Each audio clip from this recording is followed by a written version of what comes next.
1971년 겨울, 영국 잉글랜드 북부 노선벌랜드 카운티의 작은 마을 헥섬. 차가운 바람이 옷깃을 여미게 하던 초겨울의 어느 날이었습니다.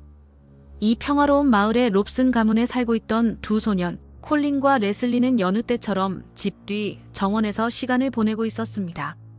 단순한 놀이 대신 그날은 땅을 파며 무언가를 찾고 있었죠. 그러던 중 그들은 땅속에 묻혀있던 이상한 물체 두 개를 발견하게 됩니다. 처음에는 그저 작고 거친 돌덩이처럼 보였지만 흙을 털어내고 자세히 보니 그것은 분명히 얼굴의 형태를 하고 있었습니다.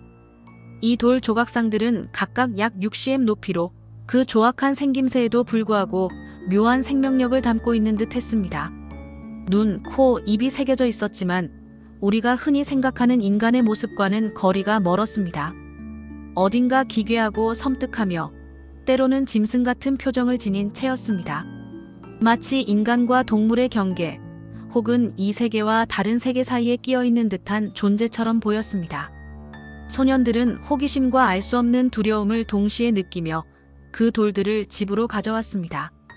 그러나 그 순간부터 롭슨 가문의 평온했던 일상은 완전히 뒤바뀌게 됩니다. 돌들이 집 안으로 들어온 그날 밤, 모든 기이한 일들이 시작되었습니다.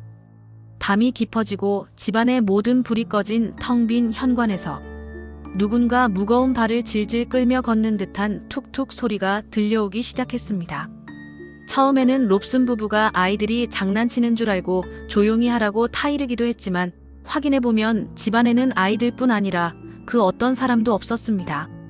소리는 밤마다 규칙적으로, 때로는 불규칙적으로 계속되었고 가족 구성원들은 알 수 없는 불안감에 휩싸였습니다. 며칠 뒤에는 더욱 이해할 수 없는 물리적인 현상들이 벌어지기 시작했습니다. 주방에 놓여있던 유리병들이 갑자기 공중에 떠올라 원인을 알 수 없는 힘에 의해 방을 가로질러 날아가 벽에 부딪히며 쾅 하고 깨지는 일이 발생했습니다. 깨진 유리 파편이 사방으로 튀었고 가족들은 충격에 휩싸였습니다. 더 기이한 것은 소년들이 테이블 위에 올려두었던 돌 인형들이었습니다. 매일 아침 일어나 보면 그 돌 인형들은 전날 밤 두었던 장소와는 전혀 다른 방에서 발견되곤 했습니다. 마치 스스로 움직이는 것처럼 말입니다. 이 모든 현상은 점차 가족들을 공포로 몰아넣었습니다. 그리고 어느 밤 이웃집 도드 가족에게서도 도저히 설명할 수 없는 사건이 일어났습니다. 롭슨 가족과 매우 친하게 지내던 도드 가족은 헥섬 헤드와 관련된 괴현상에 자신들도 휘말리게 된 것입니다. 도드 가문의 어린 소녀는 한밤중에 갑자기 비명을 지르며 잠에서 깼습니다. 소녀는 잔뜩 겁에 질린 채 누가 내 머리카락을 잡아당겼어요. 너무 아팠어요. 라고 외쳤지만 그의 방에는 그 누구도 그 어떤 것도 없었습니다. 침대 옆에 있는 인형들도 제자리에 있었습니다.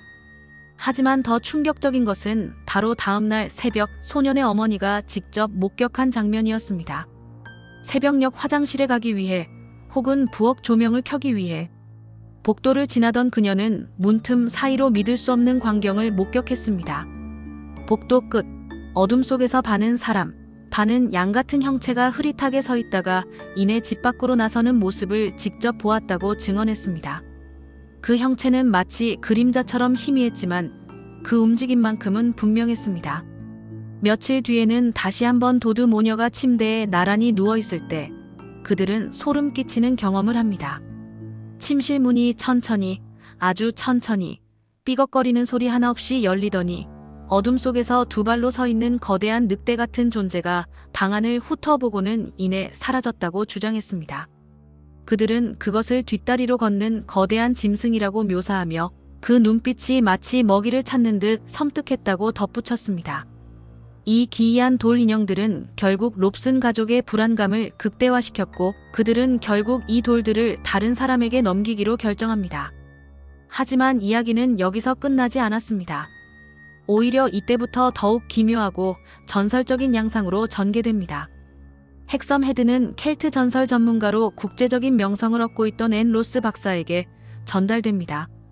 그녀는 고대 켈트족의 역사, 신화, 그리고 특히 켈트족의 의식과 정령관념에 깊은 지식을 가진 저명한 학자였습니다.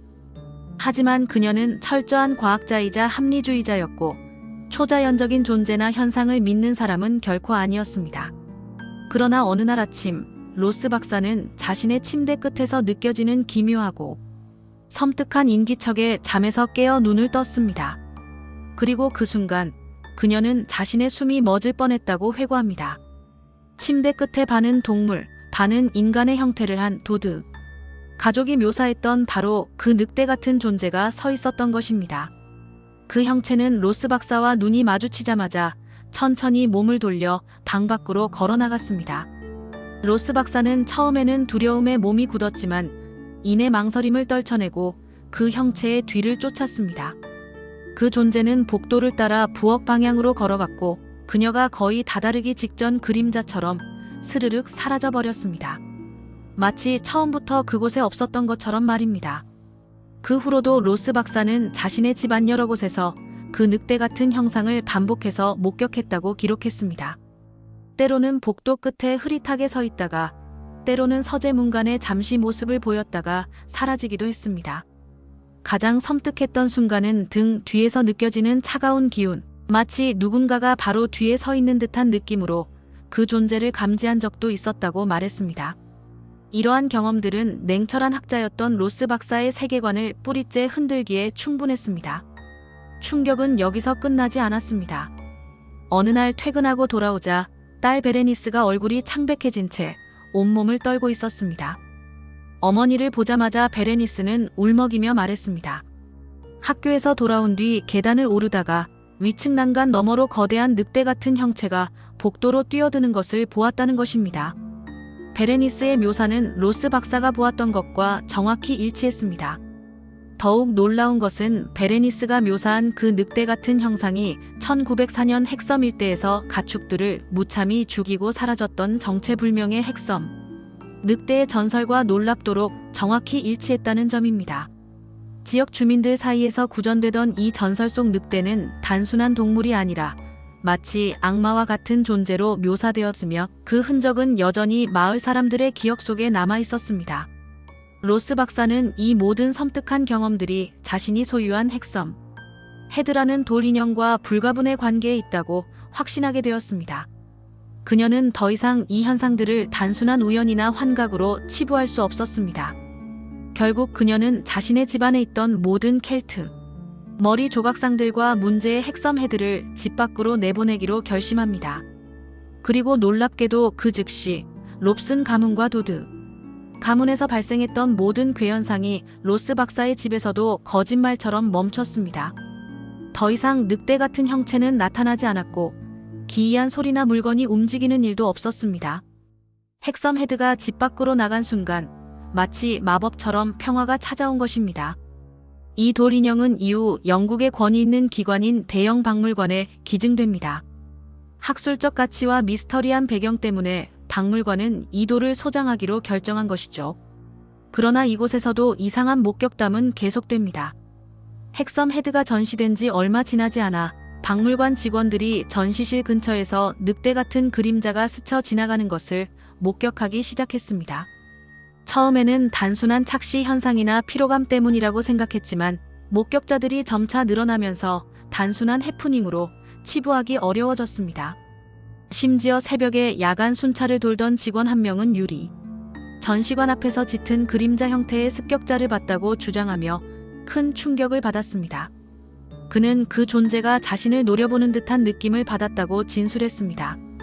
박물관 측은 이 현상들에 대해 공식적인 언급을 피했지만 내부적으로는 핵섬 헤드와 관련된 미스터리를 인지하고 있었던 것으로 보입니다. 결국 박물관은 대중에게 전시되던 핵섬 헤드를 전시에서 내리고 수장고로 옮기게 됩니다. 그리고 놀랍게도 그 이후로 박물관 내에서의 모든 기이한 현상은 멈췄습니다. 핵섬 헤드의 존재 자체가 이러한 현상들의 원인이었다는 강력한 증거가 될 수밖에 없었습니다. 하지만 핵섬 헤드를 둘러싼 논쟁은 여기서 끝나지 않았습니다. 오히려 더욱 혼란스럽고 복잡한 양상으로 전개됩니다. 한 남성 데스몬드 크레이기가 갑자기 나타나 자신이 이 돌 조각상의 진정한 제작자라고 주장했습니다.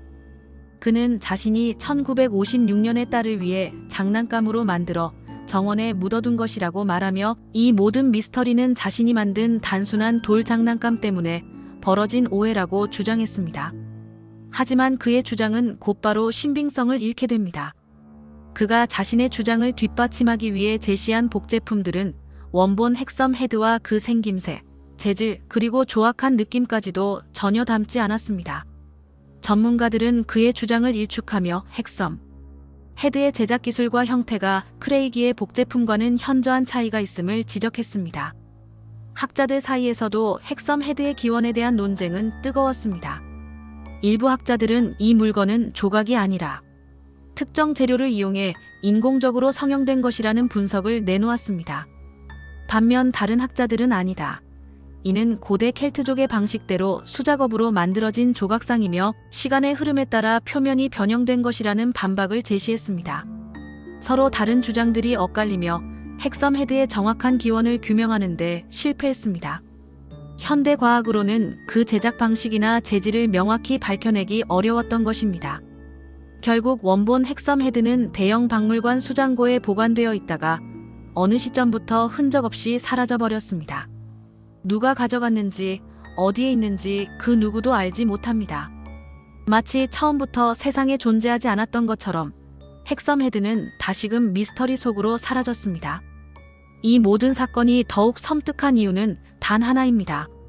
핵섬 헤드라는 돌 인형이 존재했던 모든 장소에서, 즉 롭슨 가문, 도드 가문, 앤 로스 박사의 집, 그리고 심지어 대형 박물관에 이르기까지 항상 동일한 형태의 늑대, 인간 또는 늑대 같은 그림자가 목격되었다는 점입니다.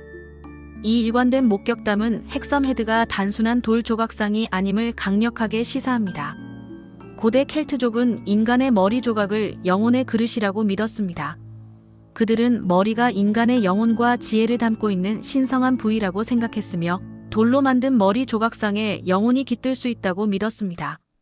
그렇다면 이 작고 기괴한 돌 인형은 정말 어떤 존재의 영혼이나 그림자를 품고 있었던 걸까요? 정원에서 우연히 발견된 두 개의 기묘한 얼굴, 그리고 그 돌들이 옮겨진 곳마다 그림자처럼 뒤를 따라온 어둠 속의 늑대.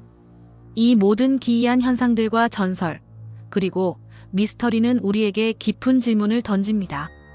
당신은 이 핵섬 헤드에 대해 어떻게 생각하십니까? 과연 핵섬 헤드는 그저 우연히 만들어진 단순한 돌 조각상일까요? 아니면 오래전부터 잠들어 있던 어떤 초자연적인 존재가 이 돌을 통해 깨어나 우리 세계의 모습을 드러낸 것일까요? 핵섬 헤드의 진실은 여전히 어둠 속에 감춰진 채 우리를 끊임없이 유혹하고 있습니다. 그리고 그 질문의 답은 아직까지 누구도 알지 못합니다.